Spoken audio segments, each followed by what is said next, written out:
Hello students, BSc third year के सभी student का आज की ऑनलाइन क्लास में बहुत बहुत स्वागत है। कल की ऑनलाइन क्लास में या पिछली ऑनलाइन क्लास में हमने ये पढ़ा था कि किसी द्रव्य कण की गति के साथ केवल एक तरंग संबद्ध नहीं होती बल्कि एक तरंग समूह संबद्ध होता है। तो उस तरंग समूह का निरूपण कैसे करेंगे वो आज की क्लास में हम समझेंगे। हेडिंग लिख देते हैं तरंग समूह का निरूपण।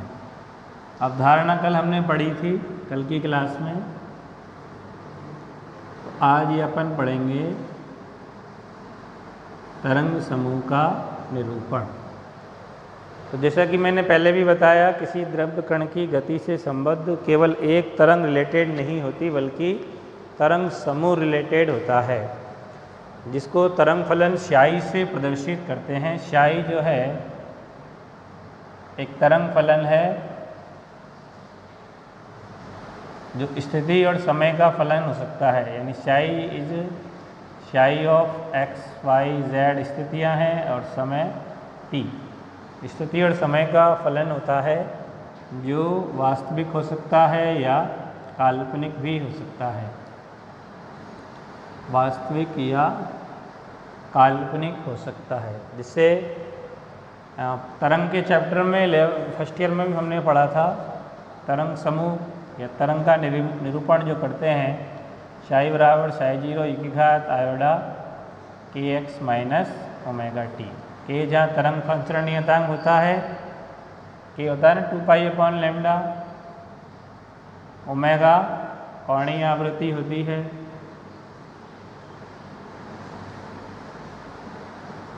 एक्स स्थिति है ही और टी टाइम, या इसको माइनस में भी ले सकते हैं अपन, या करके लिख दें साई जीरो ई की घात माइनस आयोडा के एक्स माइनस ओमेगा टी, या साइन और कॉस के रूप में भी ले सकते हैं।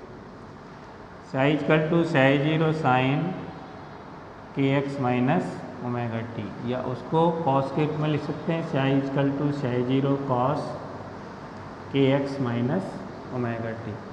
कोई सा भी चूज़ कर सकते हैं, ये सब तरंग फलन ही हैं। तरंगों के निरूपण के लिए ही इनको यूज़ किया जाता है। तो कोई एक मान लेते हैं अपन इनमें से।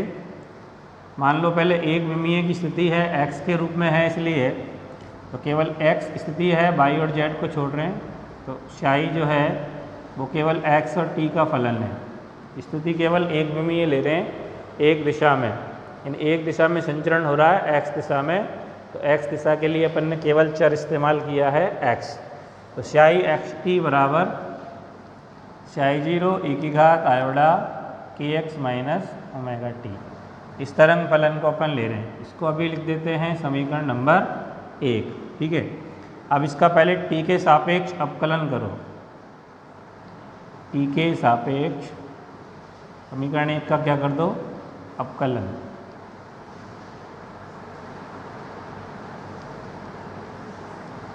तो टी के सापेक्ष अवकलन किया इसका, del psi upon del T equal to क्या हो गया, स्याई जीरो तो कांस्टेंट है, आयाम में फिक्स वैल्यू होती है, ई की घात का अवकलन ई की घात आयोडा ही होगा, आयोडा के एक्स माइनस ओमेगा टी। अब टी के सापेक्ष कर रहे हैं तो ये तो एक्स का फलन है, ये कांस्टेंट होगा, इसका जीरो हो गया, और टी के सापेक्ष इसका करेंगे तो माइनस आयोडा ओमेगा, माइनस भी है ना इसमें, तो माइनस आयोडा ओमेगा। इसको लिख दिया समीकरण नंबर 2। फिर इसका x के सापेक्ष अवकलन करो।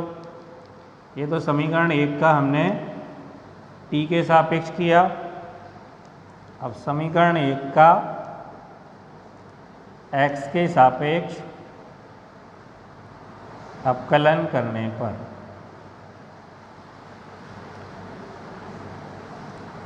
x के सापेक्ष क्या कर दो, अवकलन करो समीकरण 1 का। तो del psi upon del x equal to कितना हो गया, x के सापेक्ष अवकलन कर रहे हैं इसका, स्याई जीरो एज इट इज़ है, ई की घात का ई घात आयोडा के एक्स माइनस ओमेगा टी और x वाला पद ये है आयोडा के एक्स, तो इसका कितना हो गया आयोडा के। एक बार दोबारा करो, पुनः डबल डिफरेंशियल करना है, पुनः x के सापेक्ष अवकलन करने पर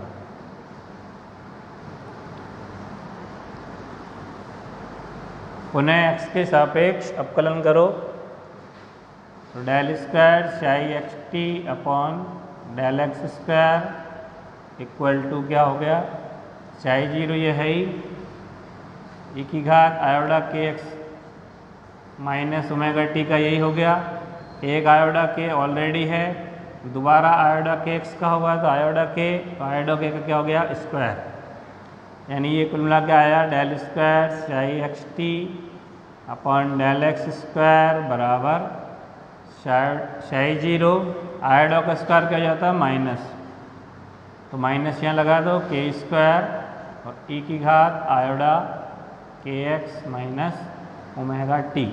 इसको हमने लिख दिया समीकरण नंबर 3। अब समीकरण 2 में समीकरण 3 का भाग दे दो। समीकरण 2 में समीकरण 3 का भाग देने पर,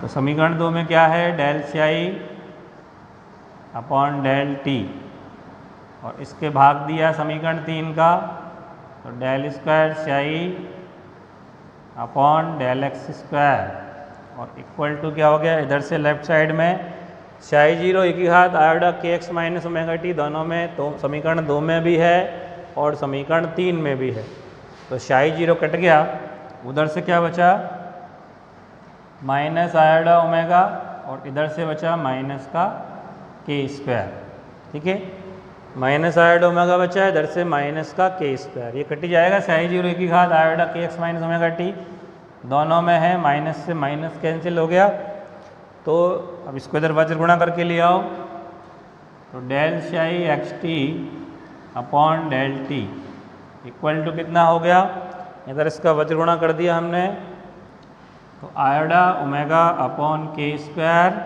और del square psi x t upon del x square, ठीक है, इसको इधर वज्र गुणा करके लिया है अपन, ये इधर आ गया। अब इस समीकरण में इसको समीकरण नंबर लिख दो 4। इस समीकरण में दोनों साइड मतलब लेफ्ट साइड और राइट साइड में आयोडा एच बार से गुणा कर दो। समीकरण 4 को क्या करना है, दोनों तरफ आयोडा एच बार से गुणा कर दो, तो यहाँ हो गया iota H bar del psi upon del T equal to iota omega iota H bar upon k square और del square psi x t upon del x square, ठीक है। अब आयोडा स्क्वायर हो गया, यहाँ तो ही रहने दो, iota H bar del psi upon del T equal to क्या हो गया, आयोडा स्क्वायर माइनस हो गया, तो minus H bar omega upon k square और del square psi x t upon del x square, समीकरण नंबर 5। अब इसमें देखो ये एच बार ओमेगा क्या है, चूँकि अपन ऑलरेडी जानते हैं कि फोटोन की जो ऊर्जा होती है E बराबर क्या लिखते हैं, फोटोन की ऊर्जा E इक्वल टू क्या होती है एच न्यू, इसको अपन 2 पाई से ऊपर नीचे गुणा करा दें, 2 पाई से क्या कर दिया ऊपर नीचे गुणा, तो h अपॉन 2 पाई क्या बन गया एच बार, h अपॉन 2 पाई एच बार हो गया, और 2 पाई न्यू क्या होता है ओमेगा, यानी एच बार ओमेगा से भी लिख सकते हैं ऊर्जा को E को, ठीक है, तो एच बार ओमेगा की जगह E लिख सकते हैं, और चूंकि तो P बराबर क्या होता है संवेग में और K में क्या संचरण नियतांक होता है, K जो होता है हमारा संचरण नियतांक K बराबर क्या होता है लैम्डा अपॉन 2 पाई, अभी ऊपर बताया था, या 2 पाई अपॉन लैम्डा। अब 2 पाई अपॉन लैम्डा है, इसको काई से गुणा कर दें, इसमें अपने को h बार बनाना है। तो h बार क्या होता है, h से ऊपर नीचे गुणा कर दो इसको h से। h अपॉन लैम्डा क्या हो गया, h अपॉन लैम्डा क्या हो गया, के मैंने बताया ना अभी संचरण नियतांक होता है 2 पाई अपॉन लैम्डा, h से गुणा कर दिया। दे ब्रोगली परिकल्पना जो होती है, दे ब्रोगली परिकल्पना से ये पढ़ा है हमने, लैम्डा बराबर h अपॉन पी या p बराबर h अपॉन लैम्डा। तो h अपॉन लैम्डा की जगह क्या लिख सकते हैं, p। तो k बराबर p और 2 पाई अपॉन h की जगह यहाँ h बार। तो k बराबर क्या लिख सकते हैं, p अपॉन h बार। तो समीकरण 5 में ये मान रखो, समीकरण 5 में मान रखने पर h बार ओमेगा की जगह क्या लिखना, e, और k की जगह क्या लिखना, p अपॉन h बार। तो iota h bar del ci upon del t equal to minus, इसकी जगह क्या आ गया, e अपॉन k का स्क्वायर। तो k की जगह क्या लिखना है, p square upon h bar square हो गया, और del square psi xt upon del x square. ठीक है, अब ये ऊपर चला जाएगा और e की जगह भी क्या लिख दो, p स्क्वायर अपॉन 2m। गतिज ऊर्जा होती है ना संवेग के रूप में, गतिज ऊर्जा और संवेग में क्या रिलेशन है, E बराबर पी स्क्वायर अपॉन 2m होता है कि नहीं। तो E की जगह क्या लिख दो, पी स्क्वायर अपॉन 2m यहाँ लिख दो। तो समीकरण हो गया iota h bar del ci xt upon del t equal to minus, और E की जगह क्या हो गया, P square upon 2m, E की जगह लिख दिया, और बटे P square upon h bar square del square psi xt upon del x square. P square से पी स्क्वायर कैंसिल हो गया, 2m नीचे आ गया, और h बार स्क्वायर कहाँ चला जाएगा, ऊपर। तो iota h bar del psi xt upon del t equal to हो गया minus h bar square upon 2m और del square psi xt upon del x square. तो एक विमीय रूप में ये श्रोडिंगर समीकरण का रूप है। ये जो समीकरण आया 6, ये समीकरण 6 क्या है, एक विमीय, क्योंकि x डायरेक्शन में लिया है केवल हमने, इसलिए एक विमीय श्रोडिंगर समीकरण का रूप है। अगर त्रिविमीय लेते हैं तो त्रिविमीय में तीनों चर होंगे, त्रिविमीय में तीनों चर होंगे, x के साथ अलावा y z t भी होंगे, यानी शाई जो होगा वो शाई of x y z t। तीनों चर आ गए त्रिविमीय में x y z, और x y z को अपन लिख सकते हैं r t, r वेक्टर हो गया ना ये, तो शाई r t से लिख सकते हैं शाई की जगह। तो इसी समीकरण 6 को कैसे लिखेंगे, iota h bar as it is रहेगा डेल शाई, x की जगह क्या लिख देंगे अब, r वेक्टर, त्रिविमीय हो गया ना ये, upon del t equal to minus, यहाँ पे जो ये del square upon del x square है वो त्रिविमीय आएगा, ये तो कांस्टेंट ऐसे ही रहेगा, और यहाँ तीनों आएंगे x की जगह y के रूप में भी, z के रूप में भी। तो del square upon del x square plus del square upon del y square plus del square upon del z square, और ये फलन शाई आर टी त्रिविमीय हो गया ना। अब ये x की जगह r, वो तो एक विमीय था इसलिए x से x के रूप में था, अब त्रिविमीय है तो त्रिविमीय में तीनों आएंगे ना, x y z के सापेक्ष उपकलन आएंगे, तो ये शाई आर टी आएगा। और इसको क्या लिखते हैं हम, डेल संकारक होता है, लाप्लास संकारक है डेल स्क्वायर। तो iota h bar del psi R T upon del T equal to हो गया minus H bar square upon 2m del square psi are t. ये त्रिविमीय रूप में हो गया। इसको समीकरण नंबर लिख दो 7। ठीक है, तो समीकरण 7 जो अपना त्रिविमीय हो गया, iota H bar del square psi x t del psi x t upon del T equal to minus H bar square upon 2m del square psi are T. R के रूप में लिख रहे हैं अपन इसको, त्रिविमीय। जो भी समीकरण 7 लिखा हमने वो दोबारा यहाँ पे लिख दिया। Iota H bar del psi R T upon del T equal to minus H bar square upon 2m del square psi are T. अब इसको अपन संवेग के रूप में लिख सकते हैं इस समीकरण को। और क्या लिख सकते हैं, देखो iota H bar del psi R T upon del T equal to, इस ऊपर वाले को मैं माइनस को इंक्लूड करते हुए माइनस आयोडा एच बार डेल का स्क्वायर लिख सकता हूँ इसको। देखो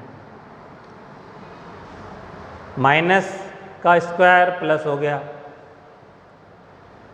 माइनस का स्क्वायर प्लस हो गया, लेकिन आयोडा का स्क्वायर, आयोडा स्क्वायर आएगा वो माइनस ये रहा एज इट इज। ठीक है, इसका स्क्वायर ये है ही, इसका स्क्वायर ये रहा 2m ऐसे कैसे ही। तो इस minus H bar square delta square को मैं ऐसे लिख सकता हूँ, कोई दिक्कत है? वो कि वही चीज़ें हैं, देख लो एक बार दोबारा से। माइनस का स्क्वायर प्लस ये माइनस तो ख़त्म हो गया, इसका स्क्वायर आयोडा का स्क्वायर माइनस आएगा जो माइनस ये रहा, और इसका स्क्वायर ये है ही। ठीक है, और ये शाई आर टी। ओके, अब इसकी तुलना अपन इसको लिख दिया अभी समीकरण नंबर 8। ठीक है, अब इसकी तुलना अपन एक सामान्य समीकरण से करें जो ऊर्जा और संवेग में रिलेशन दिखाता है। तो चूंकि E बराबर होता है रिलेशन संवेग का p स्क्वायर अपॉन 2m, इस पर तरंग फलन शाई को ऑपरेट करो। समीकरण 9 पर तरंग फलन शाई आर टी को ऑपरेट करने पर या संकारित करने पर, किस पे करना है? समीकरण 9 पे करना है शाई आर टी को। तो E psi are t equal to p square upon 2m psi are T. अब 9 और 10 की, सॉरी 8 और 10 की तुलना करो। समीकरण 8 और 10 की तुलना करने पर दोनों समीकरण समतुल्य हैं। देखो ध्यान से, 8 और 10 समतुल्य है, तो इसका मतलब E का जो संकारक हमें मिलता है वो क्या है? इस समीकरण 8 और 10 की तुलना करो तो लेफ्ट साइड में दोनों में शाई आर टी ऐसे की ही है, तो E जो है वो एक ऑपरेटर की तरह काम कर रहा है, और उस ऑपरेटर का मान कितना? आयोडा H bar del upon del T. इसी तरह से यहाँ p स्क्वायर अपॉन 2m है, 2m तो यहाँ ऐसे कैसे ही है, इसको तो छोड़ो। p की जगह क्या हो गया? Minus आयोडा H bar del. ये पहले भी मैंने संकारक बताए, ऊर्जा का संकारक और संवेग का संकारक बताया, यही बताया था। तो वो यहाँ से तुलना करके हम ज्ञात कर सकते हैं। तो ऊर्जा E का संकारक हो गया, ऊर्जा E का संकारक क्या हो गया? Iota H bar del upon del T हो गया तुलना करने पर। इसकी देखो, इसकी जगह ये है, और यहाँ से P की तुलना करेंगे तो ये संवेग का संकारक हो गया, संवेग P का संकारक क्या हो गया? माइनस आयोडा एच बार और डेल, ये संवेग का संकारक हो गया। इस तरह से दोनों संकारक अपने को प्राप्त हो गए। अब मान लो कि कण की जो गति है बहुत सारे बलों के अंतर्गत है, मतलब उसमें सिर्फ गतिज ऊर्जा नहीं बल्कि बल के प्रभाव क्षेत्र में जो स्थितिज ऊर्जा होती है, जैसे गुरुत्वीय बल के प्रभाव में गुरुत्वीय स्थितिज ऊर्जा भी इंक्लूड होती है। अब मान लो तुम पृथ्वी पर गति कर रहे हो तो सिर्फ तुम्हारी गतिज ऊर्जा थोड़ी है, स्थितिज ऊर्जा भी है, क्योंकि तुम ग्रेविटी फील्ड में हो। तो ऐसे और भी फील्ड हो सकते हैं, इलेक्ट्रिक फील्ड, मैग्नेटिक फील्ड हो सकते हैं। तो स्थितिज ऊर्जा भी इंक्लूड होगी, क्योंकि अभी इस समीकरण में अपने केवल क्या लिया है, गतिज ऊर्जा को लिया है, यानी कण की गति को ही कंसीडर किया है अभी तक अपन ने जो भी पूरा जो बेस निकाल के, जो बेस यूज़ करके हमने इस समीकरण को डेरिव किया है, उसमें केवल हमने काइनेटिक एनर्जी को इंक्लूड किया है, क्योंकि केवल अपन कण की गति को कंसीडर करके चल रहे हैं। अब अगर मान लो कि वो बहुत सारे बलों के अंतर्गत कण गति कर रहा है, तो उसमें स्थितिज ऊर्जा भी इंक्लूड होगी। ठीक है, तो फिर किस तरह से अपन इस समीकरण को लिखेंगे, तो यहाँ लिख देते हैं, यदि कण अनेक बलों के अंतर्गत गतिमान हो, अनेक बलों के अंतर्गत गतिमान होने का मतलब गतिज ऊर्जा के साथ साथ क्या होगी, स्थितिज ऊर्जा। तो कण की कुल ऊर्जा कैसे लिखेंगे अपन, कण की कुल ऊर्जा E बराबर क्या लिखेंगे, गतिज ऊर्जा प्लस स्थितिज ऊर्जा, दोनों ऊर्जाएं आएंगी, गतिज ऊर्जा भी होगी और स्थितिज ऊर्जा भी होगी। गतिज ऊर्जा तो अपन क्या लिखते हैं, वही संवेग के रूप में p²/2m, और स्थितिज ऊर्जा को v, ये भी स्थिति समय का फलन है, तो v/RT लिख सकते हैं, त्रिविमीय रूप में लेके चल रहे हैं। तो इस पे अगर तरंग फलन शाई RT को ऑपरेट करें, तरंग फलन शाई RT को ऑपरेट करने पर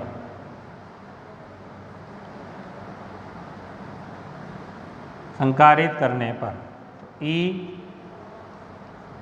शाई RT बराबर p²/2m शाई RT प्लस b केवल r का फलन है स्थिति का, br शाई RT। स्थिति ऊर्जा स्थिति का फलन होती है, तो r वेक्टर लिख दिया खाली संकेत में। b का मतलब यहाँ विभवांतर स्थिति ऊर्जा के लिए शो करते हैं। अब इनके जो E का संकारक क्या है हमारा, आयोडा H बार, वो वापस लिख दो इसमें। तो आयोडा H बार del/del T शाई RT, ये E का संकारक जो है वो लिख दिया हमने यहाँ पे, आयोडा H बार del/del T शाई RT, और इक्वल टू P का मतलब क्या है, माइनस आयोडा H बार डेल्टा, इसका स्क्वायर लिख दिया ऐसे ही, अपॉन 2m शाई RT प्लस स्थितिज ऊर्जा जो स्थिति का फलन है Br, और तरंग फलन शाई RT, या आयोडा H बार del/del T शाई RT इक्वल टू क्या हो गया, इसको मॉडिफाइड करके माइनस आयोडा स्क्वायर की जगह माइनस हो गया, माइनस का स्क्वायर तो प्लस हो गया, minus H bar square upon 2m del square psi RT और प्लस Br शाई RT भी लिख सकते हैं। वही जो अभी पहले कराया था अपन ने, बिना आयोडा के माइनस का स्क्वायर तो प्लस हो ही गया, और आयोडा स्क्वायर का माइनस ये लिख दिया, ये H बार स्क्वायर, ये ऐसे कैसे। तो ये हमारा त्रिविमीय तरंग फलन के रूप में कंप्लीट श्रोडिंगर समीकरण हो गया, जिसमें गतिज ऊर्जा प्लस स्थितिज ऊर्जा दोनों है। इधर भी ये ऊर्जा है लेफ्ट साइड में, उधर भी ऊर्जा ही है। तो कई सारे बलों के अंतर्गत अगर कण गति कर रहा हो तो हम ये समीकरण यूज़ करेंगे, और केवल कोई एक ही बल के अंतर्गत कर रहा हो तो केवल गतिज ऊर्जा वाला वो ले सकते हैं, जो समीकरण 7 या 8 हमने लिखा है, और सभी बलों के अंतर्गत इस समीकरण को हम लिख सकते हैं। समझ गए? ठीक है।